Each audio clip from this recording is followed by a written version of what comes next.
All right, folks. Wow, we have people back in the store after a year and a half.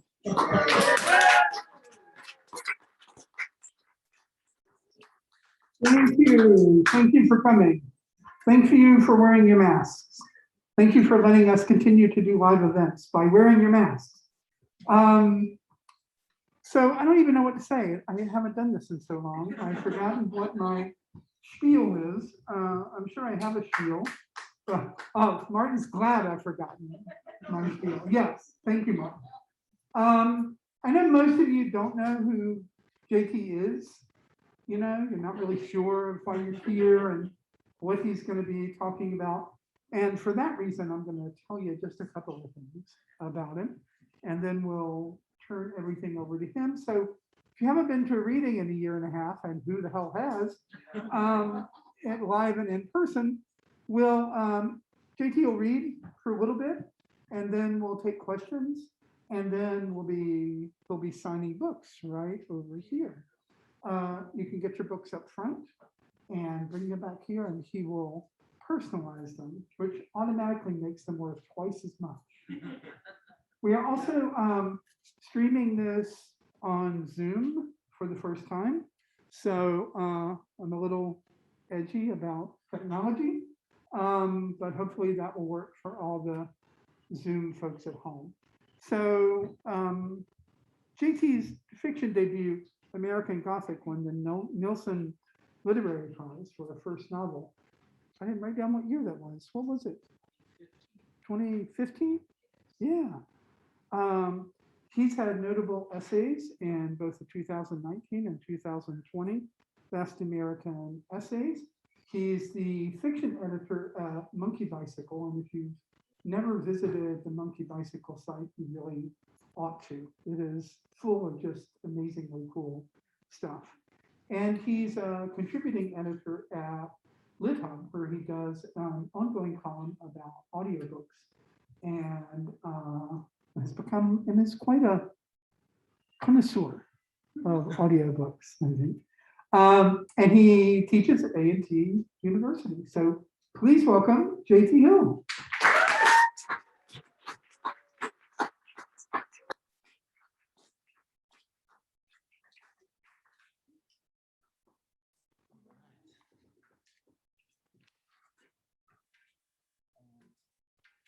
I've been given clearance on the runway to take off the mask.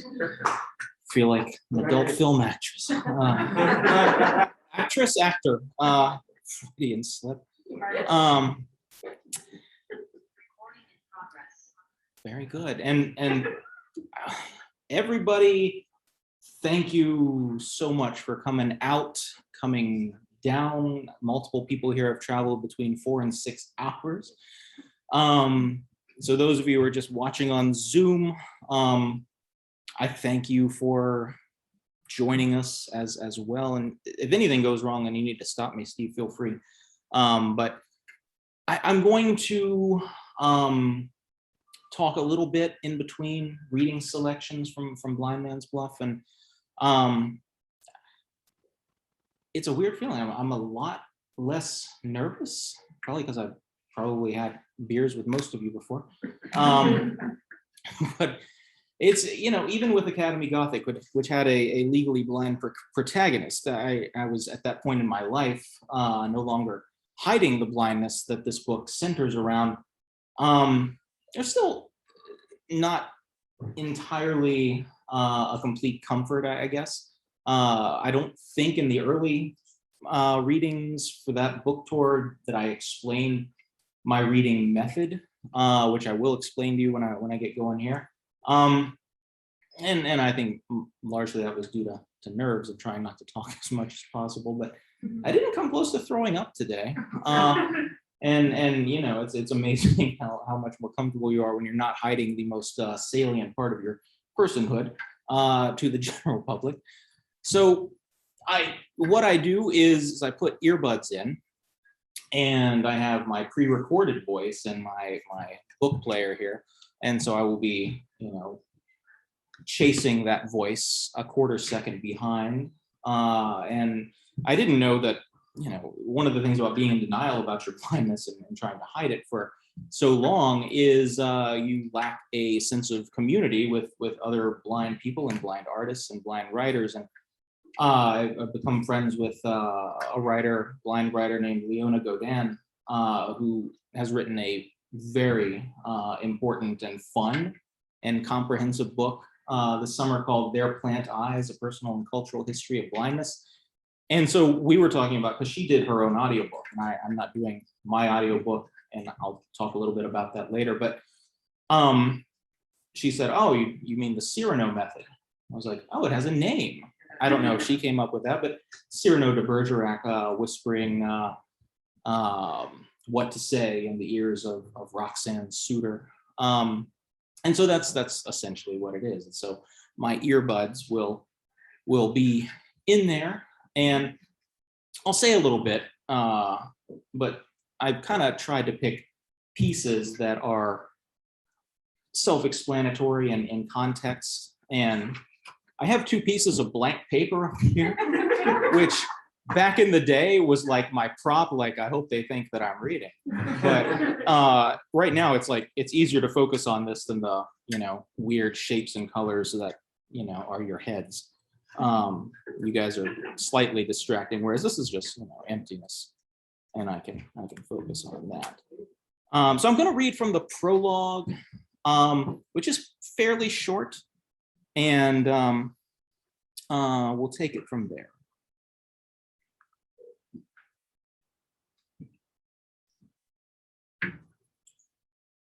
It's full dark when we reach Nashville in December. Mom reads me the names of stores and restaurants as she drives, trying her best to feign excitement. Looks like you've got an Olive Garden, she says. The jewel of my new neighborhood is a mall with a JCPenney, a Baptist church, and a bookstore that only sells remaindered books. Even if I want to leave my apartment, the lack of sidewalks means navigating around a 4-lane highway. Never leaving the apartment sounds like a better idea. I call my wife, Meredith, to say we're close. She's making mulled wine with a bottle of our wedding Cabernet. Shouldn't we save that for a special occasion, I ask? You moving here isn't a special occasion? Shortly after accepting my marriage proposal, Meredith took an editing job that paid twice what I earned as an adjunct instructor of composition. We married in September and lived apart while I taught one final semester in North Carolina. I don't really like mulled wine, I say. Does your mom? I don't think so, I say, not bothering to check with her. My wife is all smiles when she answers the door. She hugs her mother-in-law while I carry boxes to the corner of the living room. I used to envy Meredith's outgoing personality. In light of recent events, I no longer trust her good moods. I can't believe we got married, my wife told me one night in early November, 2 months after we were married. What? She repeated what she had said. What are you talking about? Where is this coming from? She had trouble explaining. I hung up on her. Moments later, unsatisfied by the fecklessness of hanging up on a cordless phone, I called her back. What are you going to do when you get here? She asked. What do you mean? I had no clue where this conversation was coming from. Recently, our calls had been a little strained. We started to miss a day here and there. I blamed my frustration with how little progress I had made on the new novel. After every publisher to whom my agent sent my first novel had passed, my confidence in my writing wasn't at an all-time high. When we met in graduate school, Meredith's and my shared passion for writing had felt like a belief in the same God. Despite this compatibility, we rarely talked to each other about our work. Opening up to her about the wall I had hit seemed like a positive development. We never fixed anything, she said. On TV, Daryl Hammond was doing Bill Clinton on a Saturday Night Live rerun. I had muted it before calling, but left it on, the screen's flicker the only light inside the black tunnel in which I unexpectedly found myself. I stared in the TV's direction, but it was too far, 5 feet away, for my eyes to discern more than movement. In an email the next day, Meredith apologized for calling after drinking most of a bottle of wine. Her apology didn't extend to the content of her words, only how bluntly she had said them. I will not, she elaborated days later, be complicit in your lie. I wasn't sure which word hurt more, lie or the B word, embedded so thornily in the next line. Blindness, your blindness. I will not help you hide your blindness from the world. She had never used that word around me before. If she knew how deeply it wounded me, would she have avoided it or moved it from quiver to bow years ago? It's better and worse than you might imagine. This is what I'd like to tell people who ask about my eyesight. What most people want to know is what I see when I look at them. And the short answer is this: I don't see what I look directly at. If I look up or to the side, I can see something, and this usually fends off further questions. This answer allows people to imagine, however erroneously, that my blind spots are smudges on the center of a mirror from which I can escape by looking elsewhere on the mirror. Lies of omission weren't ones I hasten to correct. Instead of a smudge, picture a kaleidoscope. Borderless shapes fall against each other, microscopic organisms, a time-lapsed photograph of a distant galaxy. Dull colors flicker and swirl, mustard yellow, pale green, magenta. That would drive me crazy, a friend once said when I described my blind spots for her. The most frequent heard by people with a disability is, I could never do what you do, but everyone knows how to adapt. When it's cold outside, we put on a coat. When it rains, we grab an umbrella. A road ends, so we turn left, turn right, turn around. We adapt because it's all we can do when we cannot change our situation. I can still see out the corners of my eyes, but here's the thing about peripheral vision. The quality of what you see isn't the same as what you see head on. Imagine a movie filmed with only extras, a meal cooked using nothing but herbs and a dash of salt, a sentence constructed only of metaphors. To see something in your peripheral vision with any acuity, it has to be quite large. On top of this, my periphery isn't unaffected by the blind spots. Looking directly into a mirror, I am not without a face. My kaleidoscopic clouds permit enough light to see pronounced contrasts like my eyes, nostrils, the crease where my lips meet. Of the many mundane abilities my remaining sight permits me, I am especially grateful for the ability to feign eye contact, if not always as convincingly as I would prefer. The closer someone's face and the better the lighting, the more easily I can keep track of the shadows between nose and forehead.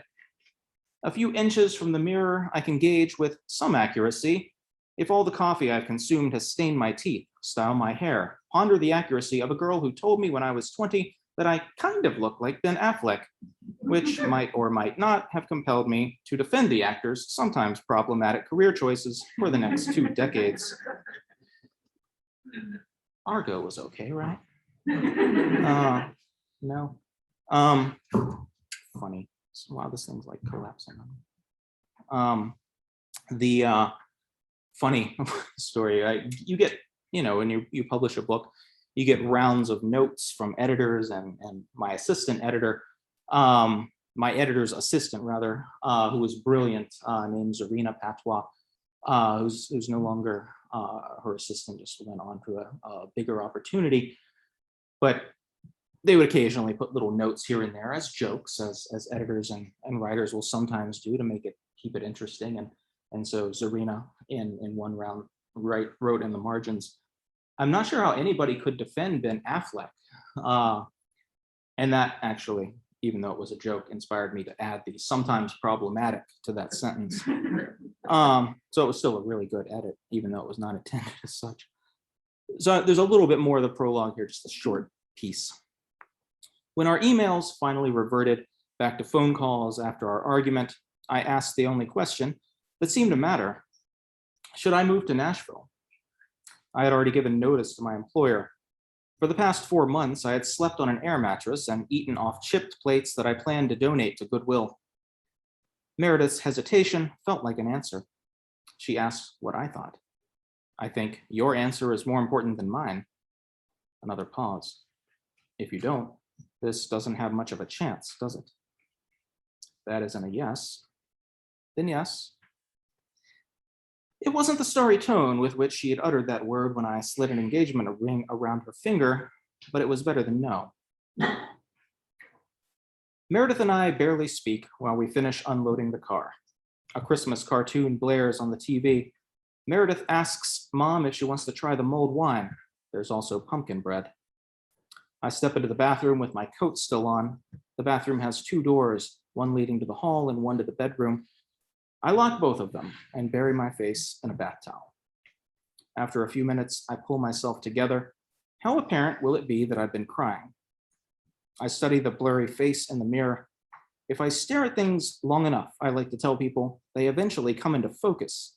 But this is not true.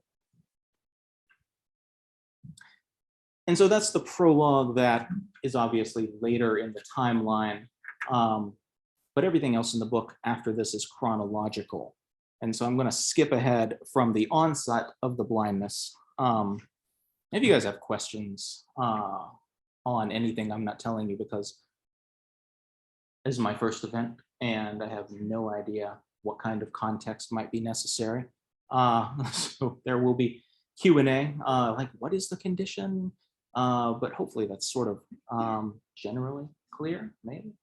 And if not, follow along and we'll ask questions later. But I'm skipping ahead to senior year. The blindness came when I was 16. It was diagnosed between the junior and senior year of high school. And so I'm preparing to go to college spring of my senior year of high school. And so this is a chapter called Pass Fail that picks up where that left off.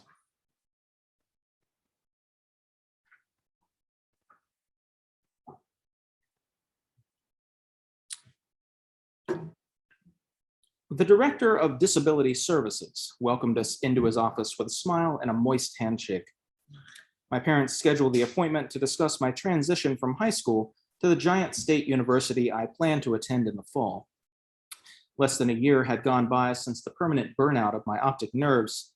I wasn't a big fan of the label legally blind, but that's what I was. The word disability, no less accurate, seemed even worse. Do you know? The man whose palm sweat I furtively wiped on my jeans searched for my name in the papers in front of him. Not finding it, he asked me what it was. I told him my name. Do you know, JT, what's the best Christmas present you can give Mom and Dad for your first semester of college? I said I did not. The best gift that first semester is a report card of all C's. My parents and I stared blankly across the desk. I couldn't see their faces, but I could guess their expressions.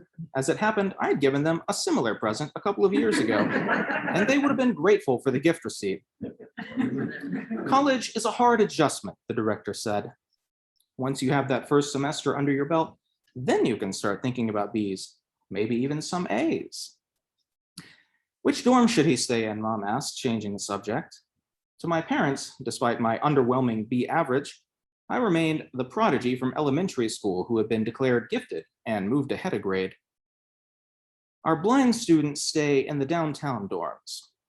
That way they're just a short walk from us, plus most of his classes will be on this side of campus. I cringed at his use of the B word. It felt like a slur. Strictly speaking, I wasn't blind. I had my peripheral vision, fuzzy though it was. My eye condition, that's what it was, a condition, not a disability. Might have put an end to my unremarkable driving career after 2 months, my pre-owned Mustang still awaiting sale in the Foodland parking lot, but I got around okay on foot. In New York City, most people didn't drive. I wasn't blind, I was a New Yorker. And so one of the questions, is it a question? I don't know. One of the questions I'm prepared to answer based on, writers occasionally find online comments from people who are not particularly close readers. And like, why would you be ashamed of something you can't change? That's so strange. Like, well, live in the body of somebody with a disability, and maybe then you will understand the lived experience of internalized shame and why you try to hide things about you that make you someone for whom this world is not necessarily built and always welcoming. And so it was never a conscious choice. It was never, began as a plot or a caper. I never tried to say like, how can I get away with it today? It just becomes so internalized. It's like, what, it becomes a series of lies of omission and then lies of sort of commission. And then after a while, it's a runaway train that you don't know how to stop. And so that's, a little explanation of how you get from losing your sight and still maintaining some degree of sight, and then trying to hide it at every opportunity.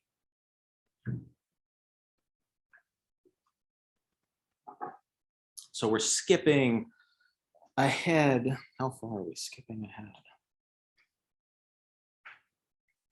All right, so those are those serious? I don't know. There were a few laughs. I heard you laugh.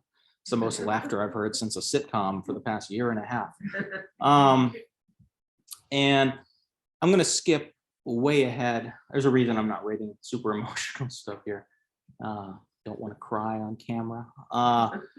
But I have a feeling that that's probably inevitable at some point.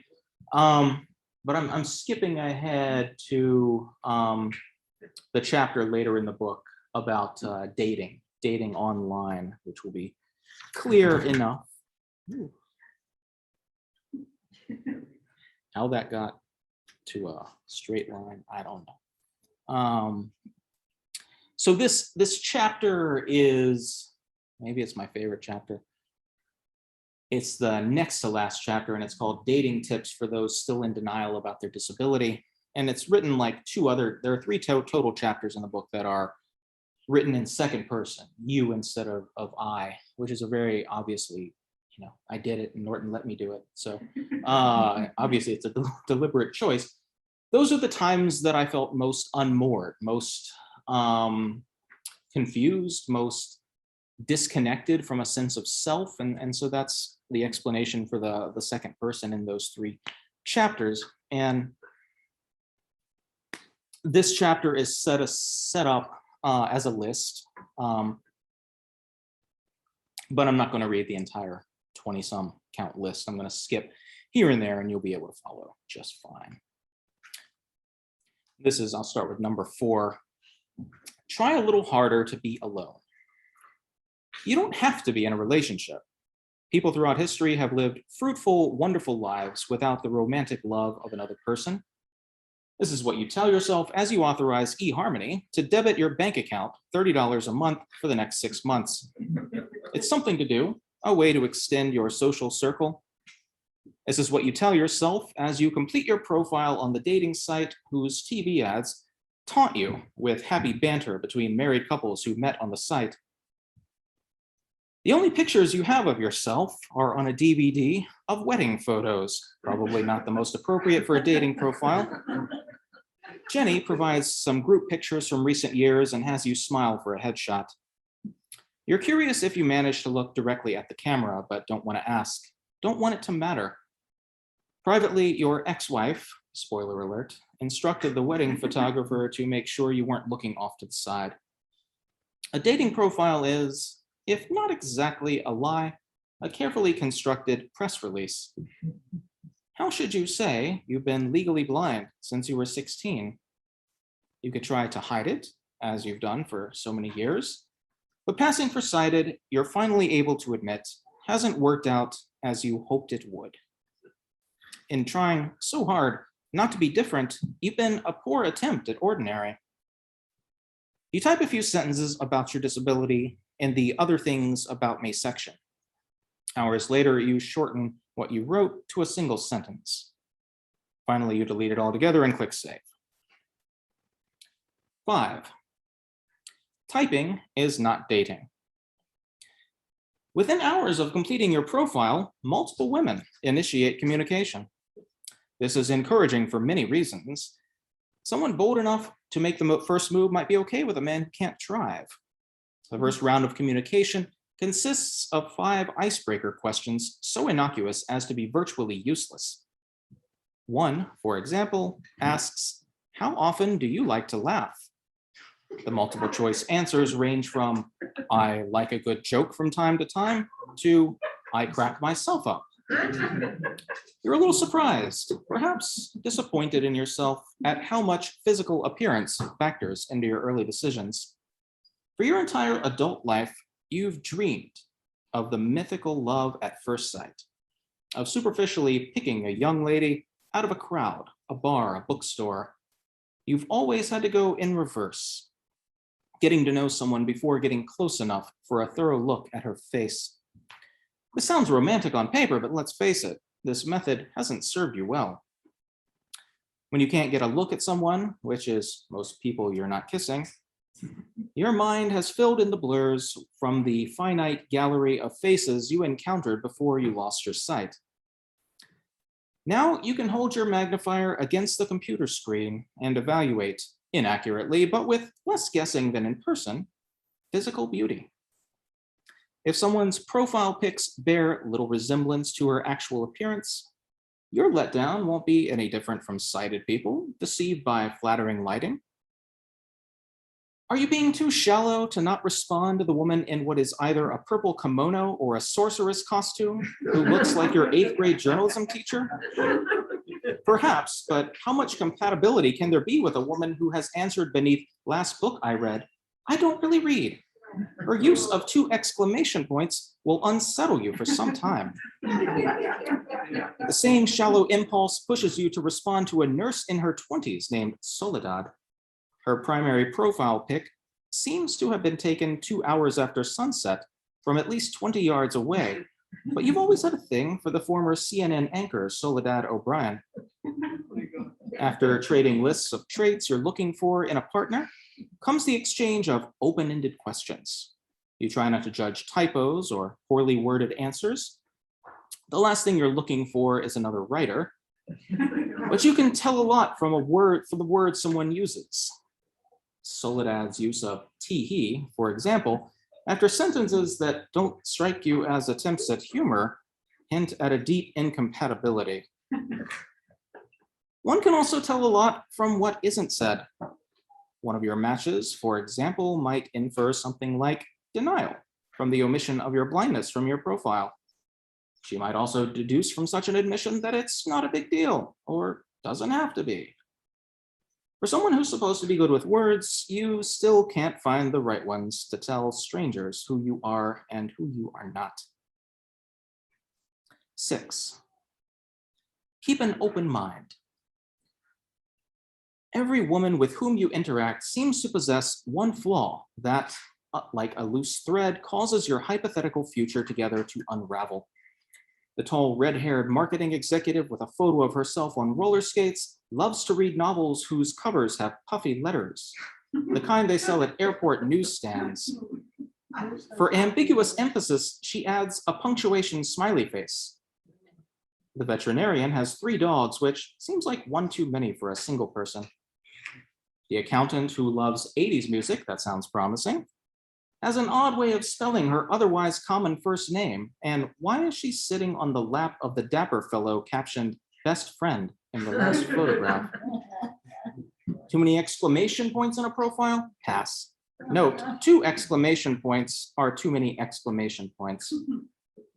References to oneself as a picky eater foretell a lot of dinners at Applebee's and Olive Garden.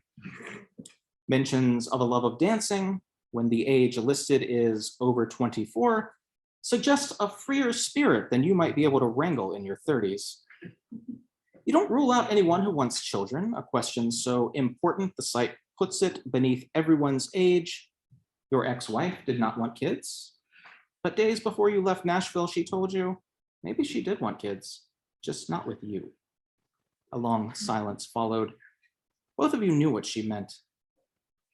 Your profile lists you as a maybe on children. Maybe more than kids, you want someone to find you worthy of parenthood. Maybe you're more enamored of possibility and hypothetical futures than the terror of actually meeting these people. Maybe if you keep saying no, none of them can reject you.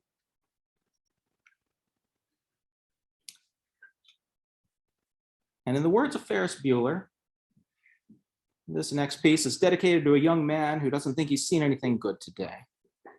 That young man is Ron Coleman, my best friend from college, for whom I am dedicating this section of the book. And Ron is in the book in many places. And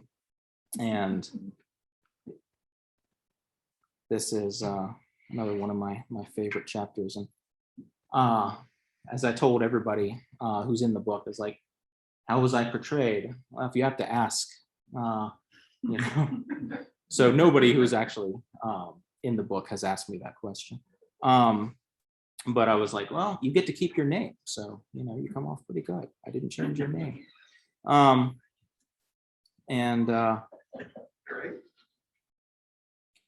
This is 8. Think of a traumatic experience.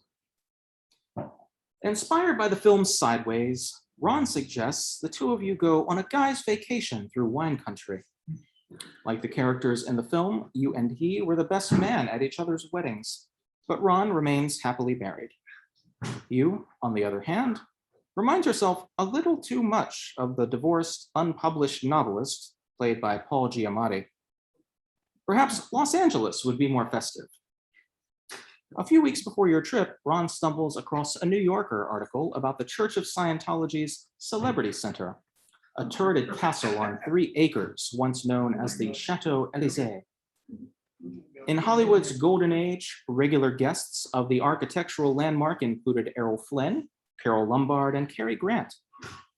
According to the website, the center offers free tours to the public as well as a delightful brunch. One of the characters in your novel, the one you haven't touched in 9 months, is a member of a New Age religion inspired by Scientology. A visit would be terrific research. Between trips to the brunch buffet, you and Ron observe Scientologists in their natural habitat. At a neighboring table, middle-aged women who seem plucked from a book club keep saying org and tech. Outside the dining room windows, Ron notices women in white blouses and navy slacks filing out of an adjacent building. More than once, the waiter startles you with stealthy refills of your coffee. After brunch, you ask the receptionist about the free tour. She places a phone call, and the woman in a white blouse and navy slacks arrives to take you upstairs. Your tour guide is a brunette in cat-eye glasses named Desiree. You've never met a white woman named Desiree. Is she white? You often don't notice ethnicity. Desiree asks for your name and mailing address, which you provide without hesitation. Ron gives her a fake name and the address of his first apartment in Pittsburgh. And if memory serves, that name was Terry Slat, which sounds like a fake name. Leading the two of you down the hall of the former hotel, Desiree explains the basics of Scientology, that it is not a faith, but a practice, not something one believes, but one does. Is either of you a creative person? Failed novelist, you joke, trying to chip away at Desiree's icy veneer. Your tour guide does not laugh. She explains the high regard in which Scientology founder L. Ron Hubbard held all artists. The founder's office remains as he left it, says Desiree, gesturing to an open door. In case he ever returns, Ron read somewhere. In a large, sunny room, she steps behind a small table and asks if you've ever heard of an e-meter. You've read about the free stress test you're about to receive, but you play dumb. Eagerly, you wrap your hands around cylinders the size of soda cans. Think of a traumatic experience, Desiree says. Closing your eyes, you recall a friend's recent critique of your novel. Desiree seems unimpressed. You try again, conjuring up a road trip with your ex-wife.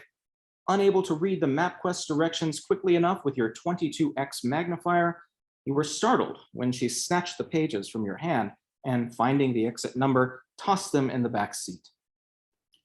Wow, says Desiree, that was a big one. That was an ex-wife thought, you say. Proud of the impression you made on the fabled e-meter.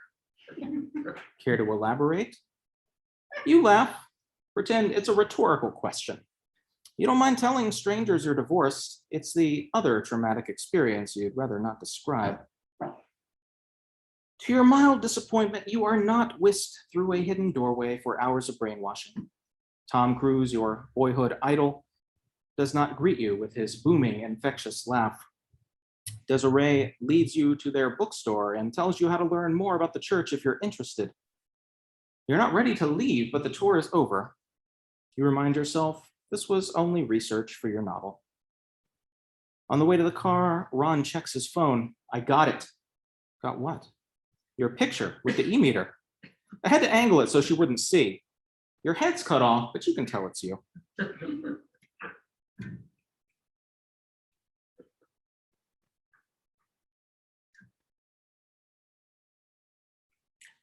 And this skips ahead to 13. This is the last little section that I'm going to read. 13, reactivate your online dating accounts like you just don't care. For your second attempt at online dating, you select the 1 month at a time plan. The thrills that once accompanied emails from eHarmony are long gone. You are a gambler out for revenge against the casino that took his life savings. In short order, you reach open communication with 2 matches, a PhD student in English named Laurie and a graphic designer named Lori. That's L-A-U-R-I-E and L-O-R-I. And the similarity was too perfect. I didn't change the woman Laurie's name, but I also didn't change the Scientologist Desiree's name. So sorry, legal. See you in hell, right? Graphic designer named Lori, L-O-R-I. Open communication. It's a feat not to roll your eyes at that deceptive label. Both Laurie and Lori seem attractive. Both like to read. Both have a cat, which feels important. Although you don't have a cat, you had 2 as a child. In your profile, trying to describe the ineffable sweetness or empathy you'd most like to find in a partner, you said you were looking for someone who would stop to pet a cat. Of Laurie and Lori, the latter is the first to send you a message in open communication. What now? Reads the entirety of her email. And that is where I will leave you. And I cannot thank you all enough for coming out in times like these to come to Scuppernong. And I forgot to thank at the beginning of the reading Scuppernong and Steve and Brian and everybody at the store for providing this space for arts and community. And here is to this place being very active as it was a year and a half ago. But I'm happy to field any questions that anybody has, or we can do that awkward thing where I pause for a minute and say no questions. And I can't see your hands go up. Does that not go without saying? Shout them out, folks. JT, you chose Curtis Armstrong to be the reader of your audiobook.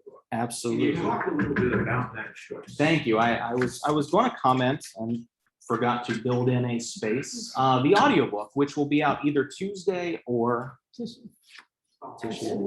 Yeah. Thank you for pointing out to the audience that I am in fact dripping sweat. My mom, ladies and gentlemen.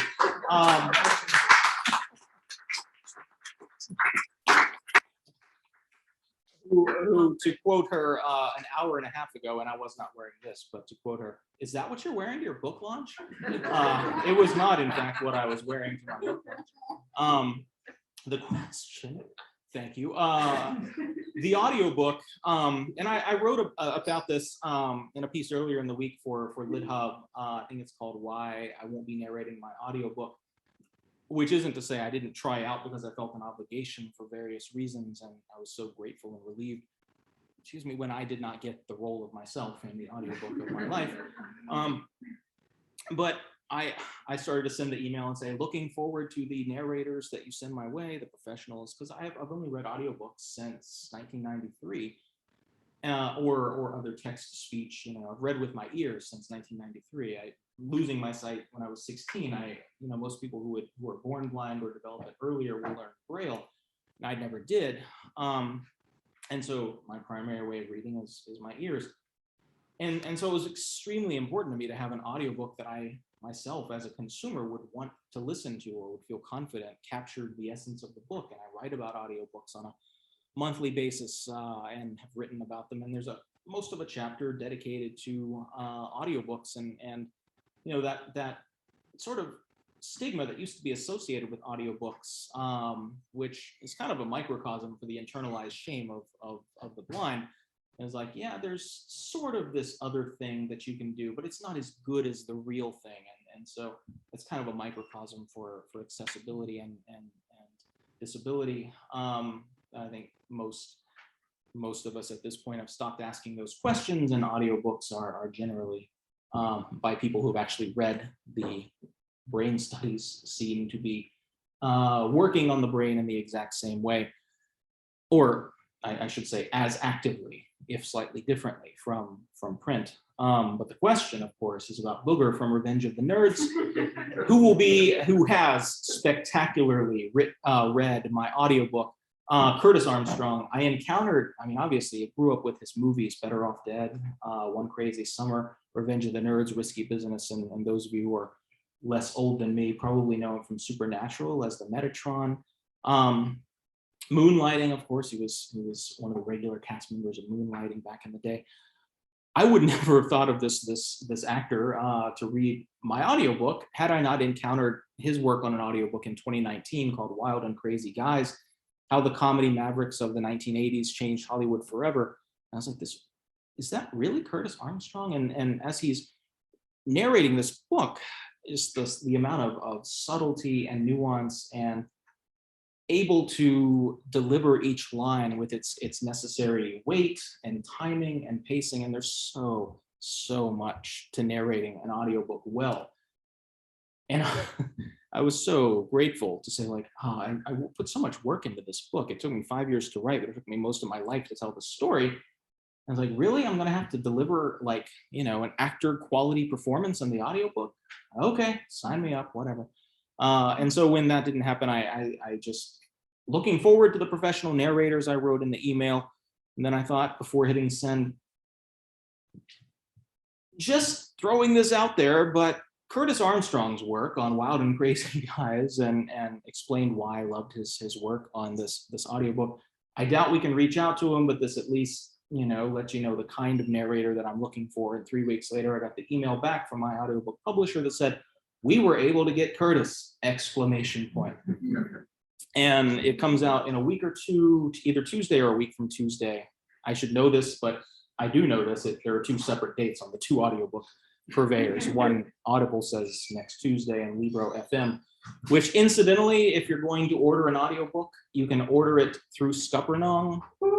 Libro.fm is the place to order audiobooks. They have an app that is just as user-friendly as all the other places. And you can, you know, any book that you see on Scuppernong's website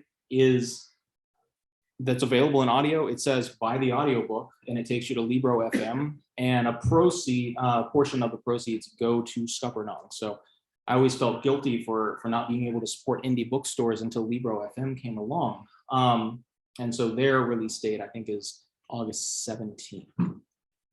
So thank you for the extra opportunity to shill for the audio. But it sounds great. It sounds amazing. I say that not because I wrote the book, but because the narration of the book is what it is. Vicky, I have a Zoom question. Awesome. What was your process for deciding which relationships and time periods you explored in depth and which you condensed down into briefer reference points inserted into longer linear sections? Oh, that's a great question. Because obviously, any memoir, you can't write your entire life story. You're pacing yourself. You're condensing. And I would say the relationships, particularly with women or friendships, that are portrayed with the greatest density or linear progression, I think is how the question was phrased, are the ones where I either changed the most or learned the most in retrospect about what was wrong, if that makes sense. And so obviously, you know, there were certainly friendships and relationships that didn't make the final cut not because those relationships or friendships weren't valuable, because repetition is often a key. Like if two girlfriends taught you the same thing about yourself, you've got to only probably use one. That's a great question. Hey, JT, question, when you started the project, were you thinking of a full memoir? Or were you thinking personal essays? Did you start writing some essays and say, this would be, what was your approach? Great question. If you're watching on Zoom, the question was, when I started writing, did I envision an entire book or did I start writing personal essays? I started writing this book a few months after I published the first essay I had ever written about my blindness. And this was after Academy Gothic. And so I was ostensibly writing these essays to promote Academy Gothic, but I found myself writing about myself for the first time. And there was this mask of a fictionalized version of myself. Other than the sardonic sense of humor and the blindness, the main character in Academy Gothic is not me. And so writing suddenly with the liberty of having approached that topic of disability in a different context, I wrote an essay and it found a home at LitHub, which was the first thing of mine they ever published. And shout out to LitHub, who has been kinder to me than perhaps anybody in the literary universe. And the response I got was just so far and beyond the kind of response I had ever gotten from anything I ever wrote. And what I found most appealing about that response was that the voice felt even truer than the voice in Academy Gothic. And I realized how much of the story I hadn't even scratched the surface of, because that was a novel about murder and how terrible academia is, and how it makes you want to kill people.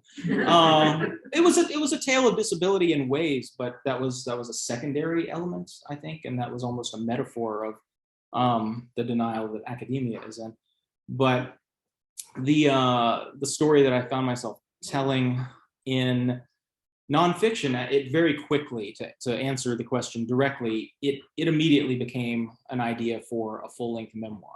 And you know, you're not just, when you're writing a memoir, you're not just thinking of the chronology of your life, unless you're a celebrity and you just are talking about birth to death. But if you're a nobody like me and you're writing a memoir, you have to have a through line. And the through line revealed itself pretty immediately as, all right, the 15 or so years that I was in such denial that I was organizing my life and choices and energy and time around trying to continue to pass for sighted.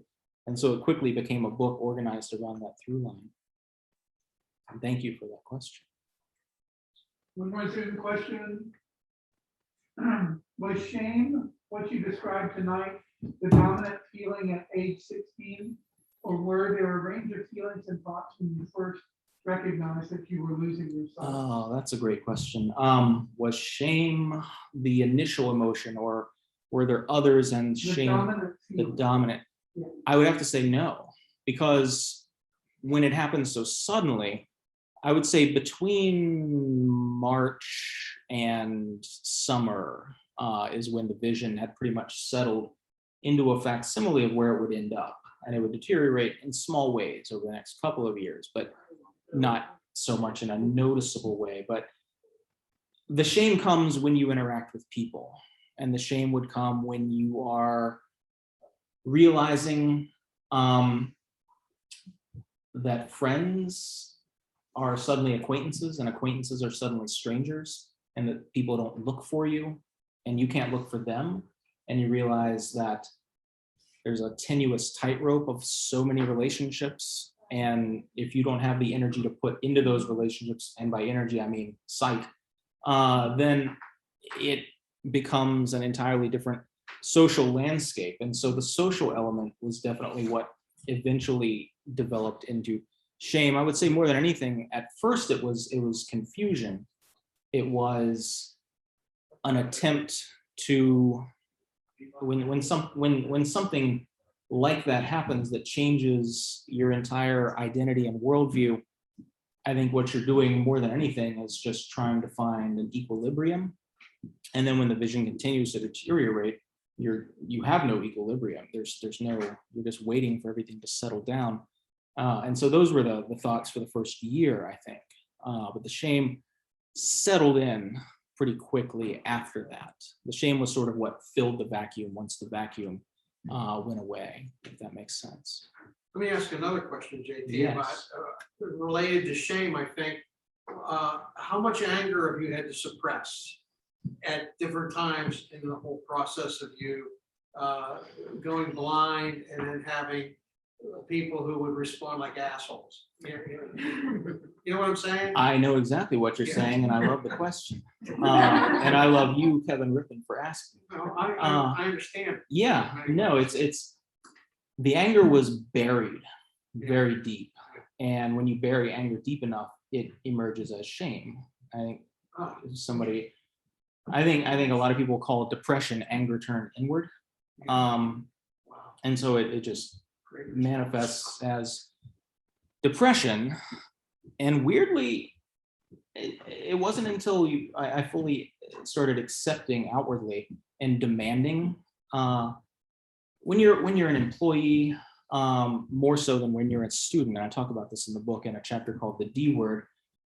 ADA, the Americans with Disabilities Act, is a huge boon to society. It came in the early 90s, so I was the beneficiary of that. But students, it's so much easier if you're a student in school or college to benefit from the ADA than it ever is as an employee, because employees are guaranteed reasonable accommodations by the employer. But wow, what does reasonable mean? Such different things to the people who are paying for things than the people who are asking for them to be paid for. Students, on the other hand, are giving money to an institution, and so they are mollified. They are given these accommodations far more willingly because they are customers. That's our academic world. Ladies and gentlemen, we're customers, are students, and we treat employees and students differently, even though blindness is blindness, you would think. And so you do feel eventually when you come out of the closet and say, like, yeah, I'm blind. I deserve accommodations, otherwise I can't do my job. And finally you're like, wow, I deserve to be pissed about this. But I didn't let myself be pissed for so many years. It's liberating to be pissed off. Good. And then it's just frustrating because you don't get what you're asking for. But I think anger is progress. I think you can look at most things in society and say, when you reach anger, that's progress, right? Yeah. These are great questions. Any others? We all have things we conceal and conceal because we're afraid of the repercussions. Yes. Do you have regrets for coming clean, in a sense, on your situation? That's a great question. And I do, and it's something I didn't realize until I was deep into writing the book, that I was getting responses from readers as saying, I identify with these emotions that you're expressing. I don't have a disability, I'm not blind, but I identify with these emotions of isolation.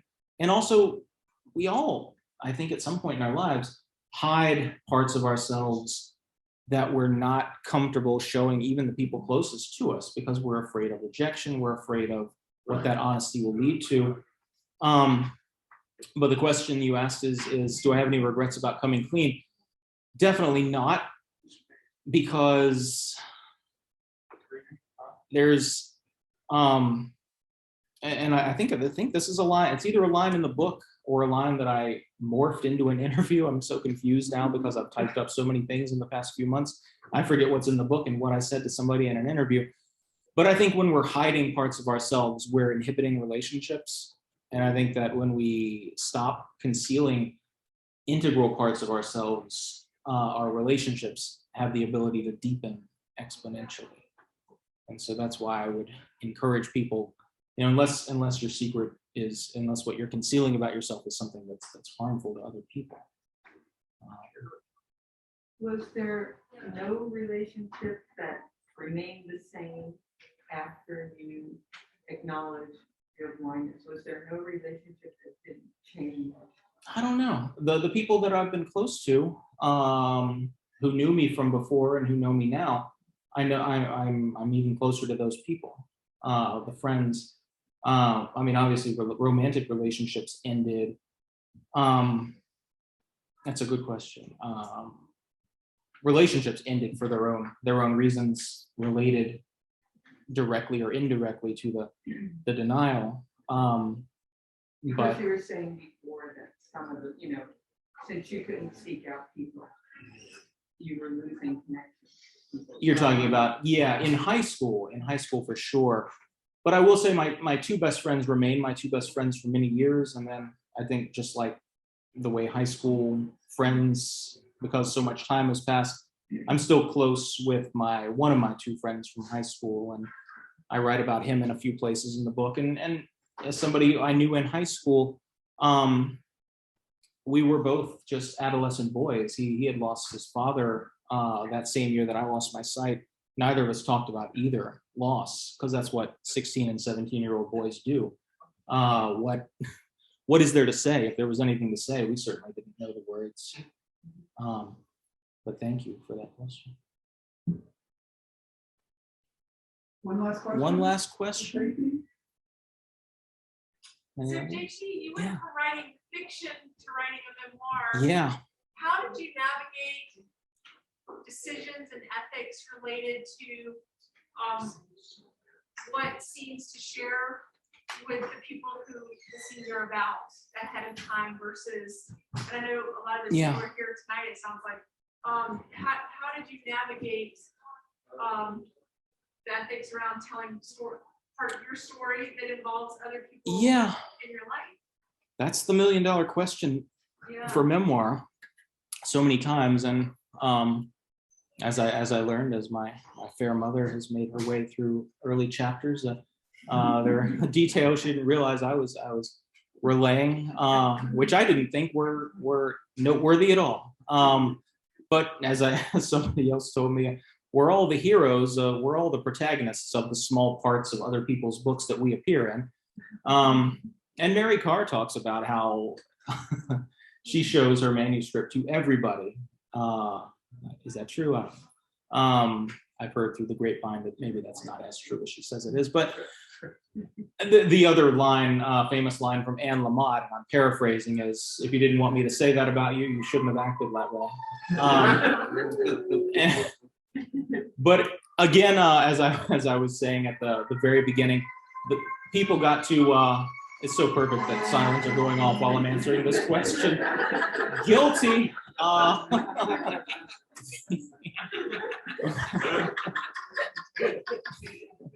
You will be prosecuted to the full extent of memoir law. And I would say I had no qualms, but I do think if you're portraying anybody with whom there is conflict and who might or might not like the truth that you're telling, I think the greatest thing you can do to ensure that you're doing your job as a memoirist is treat them with as much kindness and forgiveness on the page as you can. And you also got to treat yourself with forgiveness, because I at 16 and 17 and 25 and 30 was not the same person that I am now. And so you have that looking back voice that offers a perspective, like Daniel Stern in The Wonder Years saying, look at what I'm about to do here. But yeah, it's easier with fiction, isn't it? It's a lot less. I can't wait, as I told a friend yesterday, just can't wait to get back into fiction where it's just playing around. But these are kind of like truths and lives. But the short answer is I stand behind my version, and there's a little author's note that Norton's legal department cleared at the beginning. Some names have been changed, some identifying characteristics have been altered. But I think all you can do is tell your truth, because even if there is a tiny inaccuracy or any, I think memory has its own story to tell. And I think it's a truer story than the who, what, when, and where, if that makes sense. Thank you. And thank you all. Thank you all. And Steve, thank you for hooking up the Zoom. And thank you everybody on Zoom who tuned in, and thank you all. I will happily scribble my half legible words and well wishes and gratitude Right over there. right over there. Yes.